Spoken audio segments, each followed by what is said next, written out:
શું તમે ક્યારે અડધી રાત્રે ઉઠીને તમારા પશુઓના તબેલામાં ગયા છો? શું તમે એમની આંખોમાં એ બેબસી જોઈ છે જ્યારે તેઓ આખી રાત ઊંઘી નથી શકતા? પૂંછડીથી સતત હવામાં ફટકા મારતા રહે, કાન ફફડાવ્યા કરે અને ખરીને બેચેનીથી જમીન પર પછાડ્યા કરે. એક ખેડૂત કે પશુપાલક માટે આનાથી મોટો ક્ષોભ શું હોઈ શકે કે એનું મૂંગું પ્રાણી દર્દમાં હોય અને કંઈ ન કહી શકે? અને શું તમે ક્યારેય ધ્યાન આપ્યું છે કે જે ગાય કે ભેંસ થોડા દિવસ પહેલાં ડોલ ભરીને દૂધ આપતી હતી, અચાનક 20થી 30% દૂધ ઘટી ગયું? આ બધાનું એક જ સૌથી મોટું, અદૃશ્ય અને ખતરનાક કારણ છે માખી અને મચ્છર. આ નાના નાના જીવ ફક્ત આપણા પશુઓનું લોહી નથી ચૂસતા, એ ચૂસી લે છે એમની તંદુરસ્તી, એમનું સુકૂન અને ખેડૂતની આખી આવક. આજનો આ વિડિયો કોઈ સામાન્ય વિડિયો નથી. આ છે તમારા ડેરી ફાર્મ અને તમારા પ્રિય પશુઓને બચાવવાની એક સાયન્ટિફિક અને અચૂક ગાઈડ. આજે આપણે વાત કરીશું એ તમામ વૈજ્ઞાનિક, ઘરેલું અને 100% સલામત ઉપાયોની જે માખી મચ્છરને તમારા તબેલામાંથી હંમેશ માટે ગાયબ કરી દેશે. જો તમારે તમારા પશુઓને આ સાયલેન્ટ કિલરથી બચાવવા હોય તો આ વિડિયો સ્કીપ કર્યા વિના છેક સુધી જોજો, કારણ કે વચ્ચે આપણે એવો સિક્રેટ ફોર્મ્યુલા પણ જણાવીશું જેનું વર્ષોથી મોટા મોટા ડેરી ફાર્મ્સ ઉપયોગ કરે છે. આગળ વધીએ એ પહેલાં આ વિડિયો અત્યારે જ લાઇક કરો અને આશીર્વાદ એગ્રો ચેનલ સબસ્ક્રાઇબ કરીને બેલ આઇકન દબાવો, જેથી પશુપાલન અંગે આવી સાચી અને રિસર્ચ બેઝડ માહિતી સૌપ્રથમ તમને મળે. કોમેન્ટ બોક્સમાં અત્યારે જ લખો, અત્યાર સુધી માખી મચ્છર ભગાડવા તમે કયો દેશી ઉપાય કે દવા ઉપયોગ કરી અને શું એનાથી ખરેખર ફાયદો થયો? તમારો જવાબ આપણા બીજા દર્શકો માટે પણ ઘણો ઉપયોગી થઈ જશે. મોટાભાગના લોકો માખી મચ્છરને ફક્ત સિઝનની ઉપાધિ માને છે, પરંતુ સાયન્સ અને રિસર્ચ આપણને એક ડરામણું સત્ય કહે છે. જ્યારે એક મચ્છર કે લોહી ચૂસતી માખી તમારા પશુને કરડે ત્યારે એ ફક્ત લોહી નથી પીતી, પોતાની લાળ દ્વારા ઘણા જીવલેણ વાયરસ અને પેરેસાઇટ્સ પ્રાણીના શરીરમાં છોડી દે છે. યાદ છે લમ્પી સ્કિન ડિઝીઝનો એ ભયાનક સમય, જ્યારે લાખો પશુઓ મૃત્યુ પામ્યા? એ બીમારી પણ આ માખી મચ્છર દ્વારા જ ફેલાઈ હતી. આ ઉપરાંત સુરા, એનાપ્લાઝમોસિસ અને થાઇલેરિયોસિસ જેવી ખતરનાક બીમારીઓ પણ આ જ કારણે થાય છે. માખીઓના ત્રાસથી પ્રાણી ભારે સ્ટ્રેસમાં આવી જાય છે. મેડિકલ સાયન્સ મુજબ આ સ્ટ્રેસને કારણે કોર્ટિસોલ હોર્મોન રિલીઝ થાય છે, જે ભૂખ મારે છે અને સીધી મિલ્ક ગ્લેન્ડ્સને અસર કરે છે. પરિણામ, તમારું પ્રાણી નબળું પડે છે અને તમારી આવક ઘટે છે. એટલે જ ખેડૂત ભાઈઓ બહેનો, માખી મચ્છરથી છુટકારો મેળવવો એ તમારી પ્રથમ ફરજ છે. અહીંથી ખૂબ ધ્યાનથી સમજો, કારણ કે હવે આપણે સમસ્યાને જડથી ખતમ કરવાના ઉપાયો જોઈશું.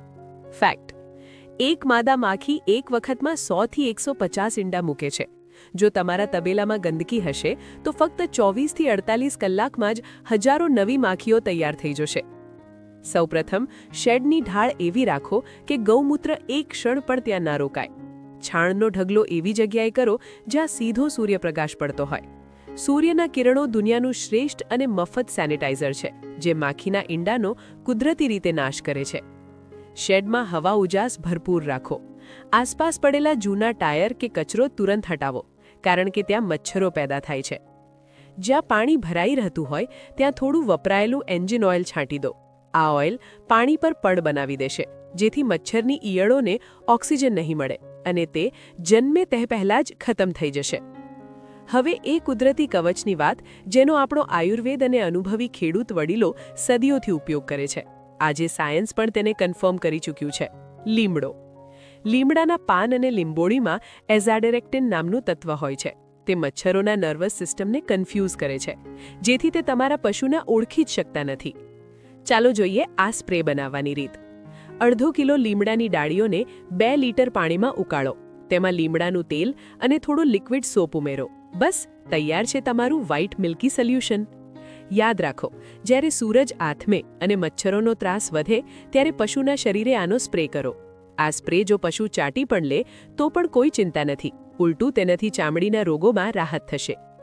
ચાલો હવે જોઈએ ત્રીજો ઉપાય: કપૂર અને અજમાનો લેપ. 50 ગ્રામ ભીમસેની કપૂરનો પાવડર લો. 1 લીટર પાણીમાં 2 ચમચી અજમો ઉકાળીને તેને ગાળી લો. હવે આ પાણીમાં કપૂર અને 50 મિલી સરસિયું તેલ બરાબર ભેળવી દો. કોઈ નરમ કપડાથી આ મિશ્રણ પશુના કાનની પાછળ, પીઠ અને પેટના ભાગે લગાવો. આ એક એવું પડ બનાવશે જેના કારણે મચ્છરો પશુની નજીક આવવાની હિંમત પણ નહીં કરે. ચોથો અને સૌથી સસ્તો ઉપાય છે ફટકડીનું પાણી. 1 ડોલ પાણીમાં 100 ગ્રામ ફટકડીનો પાવડર ભેળવીને શેડની દિવાલો અને થાંભલા પર સ્પ્રે કરો. અઠવાડિયામાં 2-3 વાર આ કરવાથી માખીઓ તમારા તબેલામાંથી ગાયબ થઈ જશે. ચેતવણી: 90% ખેડૂતો ધૂપ કરવાની ખોટી રીત અપનાવે છે. પ્લાસ્ટિક કે રબરના ટાયર સળગાવવાથી નીકળતો કાળો ધુમાડો ઝેરી હોય છે, જે પશુઓના ફેફસાને નુકસાન કરે છે. સાચો ધૂપ કરવાની રીત સમજો.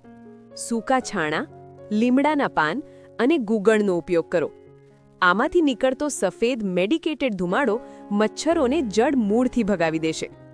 આ ધૂપ કરવાનો શ્રેષ્ઠ સમય છે ગોધૂલી વેળા. સૂરજ આથમ્યા પછીની 40 મિનિટમાં, જ્યારે મચ્છરોનો હુમલો સૌથી વધુ હોય ત્યારે આ પ્રયોગ કરો. બસ એટલું ધ્યાન રાખજો કે પશુઓને પૂરતો ઓક્સિજન મળતો રહે. હવે વાત કરીએ લાંબા ગાળાના અને કુદરતી ઉપાયની, જેને આપણે બાયોફેન્સિંગ કહીએ છીએ. તમારા શેડની આસપાસ ખાલી જગ્યામાં ગલગોટા, તુલસી, લેમનગ્રાસ અને ફુદીનો ઉગાડો. ગલગોટામાં પાયરેથ્રમ નામનું કુદરતી કેમિકલ હોય છે, જે મચ્છરોને દૂર રાખે છે, જ્યારે લેમનગ્રાસ મચ્છરોના સેન્સરને બ્લોક કરી દે છે, જેથી તે પશુને શોધી જ નથી શકતા. જો તમારા ફાર્મ પર પાણીની ટાંકી કે ખાડા ભરાતા હોય તો ત્યાં ગંબુસિયા માછલી લાવો. આ માછલી દિવસમાં હજારો મચ્છરની ઈયળો ખાઈ જાય છે. એકવાર આ માછલી નાખશો એટલે આજીવન મચ્છરોનું ટેન્શન ખતમ. ચાલો હવે જોઈએ 7મો ઉપાય, એટલે કે ભૌતિક સાધનોનો ઉપયોગ. તબેલામાં સીલિંગ ફેન કે એક્ઝોસ્ટ ફેન લગાવો. હવાની ઝડપ એટલી રાખો કે મચ્છરો પોતાનું સંતુલન ગુમાવે અને પશુ સુધી પહોંચી જ ના શકે. આનાથી પશુને આરામ મળશે અને દૂધ પણ વધશે. બીજું છે મચ્છરદાની. નાના વાછરડા અને કિંમતી ગાયો માટે આ શ્રેષ્ઠ રક્ષણ છે. જો તમે શાંતિથી ઊંઘી શકો છો તો તમારા પશુઓને પણ શાંતિની ઊંઘ મળવી જ જોઈએ. અને છેલ્લે યલો સ્ટિકી ટ્રાપનો ઉપયોગ કરો. માખીઓ પીળા રંગ તરફ આકર્ષાઈને ત્યાં ચોંટી જશે. આમાં કોઈ ઝેર નથી, છતાં તે માખીઓને કંટ્રોલ કરવામાં ખૂબ જ અસરકારક છે. હવે વાત કરીએ 8મા અને સૌથી મહત્વના ઉપાયની, પશુનું આંતરિક સ્વાસ્થ્ય. રિસર્ચ કહે છે કે મચ્છરો હંમેશા નબળા પશુઓને જ પહેલા નિશાન બનાવે છે. જો પશુમાં લોહીની ઉણપ હશે તો તે જંતુઓ માટે સરળ શિકાર બની જશે. પશુના આહારમાં દરરોજ સારી ગુણવત્તાનું મિનરલ મિક્સચર ઉમેરો. તંદુરસ્ત પશુ જંતુઓના હુમલા સામે વધુ મજબૂતીથી લડી શકે છે. એક વિજ્ઞાન આધારિત નુસ્ખો છે લસણનો ઉપયોગ. લસણ ખાવાથી પશુના પરસેવામાં સલ્ફરની ગંધ આવે છે, જે મચ્છરો સહન કરી શકતા નથી અને પશુના શરીર પર બેસતા નથી. પણ સાવધાન, લસણનો વધુ પડતો ઉપયોગ પાચન બગાડી શકે છે, એટલે જ કોઈ પણ ફેરફાર કરતા પહેલા પશુ ચિકિત્સકની સલાહ ચોક્કસ લેવી. ખાસ ધ્યાન આપજો, 9મો ઉપાય છે કેમિકલ દવાઓનો ઉપયોગ, પણ આ માત્ર અંતિમ રસ્તો હોવો જોઈએ. સાયપરમેથ્રિન કે એમિટ્રાઝ જેવી દવાઓ વાપરતી વખતે ખૂબ જ સાવધાની રાખવી જરૂરી છે. દવાને હંમેશા પાણીમાં નક્કી કરેલા માપ મુજબ જ ભેળવો. આ દવાનો સ્પ્રે પશુની આંખ, મોઢા કે આંઉ પર ક્યારેય ન કરવો. સૌથી મહત્વની વાત, પશુ પોતાનું શરીર ચાટવું ન જોઈએ. જો પશુ દવા ચાટી લેશે તો તેના જીવનું જોખમ થઈ શકે છે. દવા લગાવ્યા પછી પશુને હંમેશા છાયણામાં જ બાંધો. પણ ખેડૂત મિત્રો, અમારી સલાહ છે કે તમે પહેલા કુદરતી અને દેશી ઉપાયો જ અજમાવો. તે પશુના સ્વાસ્થ્ય માટે વધુ સુરક્ષિત અને સસ્તા છે. યાદ રાખજો મિત્રો, માખી મચ્છરોનો સફાયો એ કોઈ એક દિવસનું કામ નથી. આ એક સતત ચાલતી પ્રક્રિયા છે. તમારો એક્શન પ્લાન સીધો અને સરળ છે.